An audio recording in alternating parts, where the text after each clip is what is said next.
છોટાઉદેપુરના કોલી ગામે દીપડાનો હુમલો, 65 વર્ષના વૃદ્ધને ગંભીર ઈજા। વિગતે વાત કરીએ તો છોટાઉદેપુર જિલ્લાના કોલી ગામે દીપડાના હુમલાની ગંભીર ઘટના સામે આવી છે। ગામના રહેવાસી મોહનભાઈ રાઠવા કે જેમની ઉંમર વર્ષ 65 વહેલી સવારે પોતાના ખેતરમાં હતા તે દરમિયાન અચાનક દીપડાએ તેમના પર હુમલો કર્યો હતો। હુમલામાં મોહનભાઈના માથાના પાછળના ભાગે ગંભીર ઈજાઓ પહોંચી હતી। ઈજાગ્રસ્ત વૃદ્ધને તાત્કાલિક 108 એમ્બ્યુલન્સ દ્વારા છોટાઉદેપુરની સરકારી હોસ્પિટલમાં ખસેડવામાં આવ્યા હતા। ત્યાં પ્રાથમિક સારવાર બાદ ઈજા વધુ ગંભીર જણાતા તેમને પ્રાઇવેટ હોસ્પિટલમાં આઈસીયુમાં દાખલ કરવામાં આવ્યા હતા। બાદમાં વધુ તપાસ માટે સીટી સ્કેન અને એમઆરઆઈ માટે બોડેલી લઈ જવામાં આવ્યા હોવાનું જાણવા મળ્યું છે। ઘટનાની જાણ થતાં જ વન વિભાગના કર્મચારીઓ ઘટના સ્થળે પહોંચી તપાસ શરૂ કરી છે। હાલ શિયાળુ પાકના સમયમાં ભૂંડોના ત્રાસથી પાક બચાવવા ઘણા ખેડૂતો રાત્રિના સમયે ખેતરમાં રહેવા મજબૂર બન્યા છે। ત્યારે દીપડાની હાજરીએ ગ્રામજનોમાં ભયનો માહોલ ફેલાવ્યો છે। ગ્રામજનોએ દીપડાને વહેલી તકે પાંજરેપુરી ગામથી દૂર લઈ જવાની માંગ કરી છે।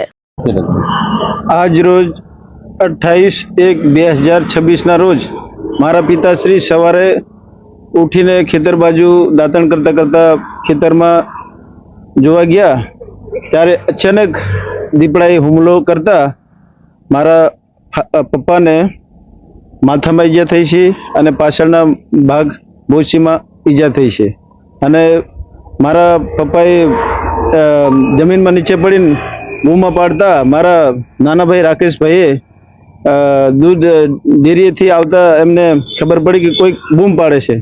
ત્યારે મારા નાના ભાઈએ ત્યાં જઈને જોયું તો મારા પાપા હતા। ત્યારે અચાનક પછી ત્યાં પહોંચીને એમને આબાદ બચાવ કરાયો અને 108ને ફોન કરી એમ્બ્યુલન્સ બોલાવી અને છોટાઉદેપુર ખાતે કેસર હોસ્પિટલમાં રેફર કરાયા। અમને મારા ભાઈશ્રીએ જાણ કરતા તરત અમે વન વિભાગ ટીમને જાણ કરી। જાણ કરતા વન વિભાગની ટીમે સ્થળ પર પહોંચી અત્યારે હાલ કોર્ડન કરી રેસ્ક્યુ ચાલુ છે। વન્ય પ્રાણીઓ અવારનવાર માનવો પર હુમલા કરે, શું માંગ કરશો? અમારી માંગ એ છે કે સરકારશ્રીને વન્ય વિભાગશ્રીને કે આ દીપડાને તાત્કાલિક પકડી અને સ્થળાંતર બીજી જગ્યાએ કરે। અને ઘણી વખત અમે રજૂઆત કરતા હોય છે।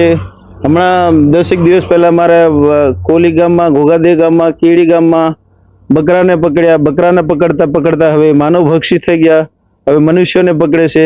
તો અમારી માંગ એ જ છે સરકારશ્રીને કે આ દીપડાને પકડી બીજી જગ્યાએ સ્થળાંતર કરે।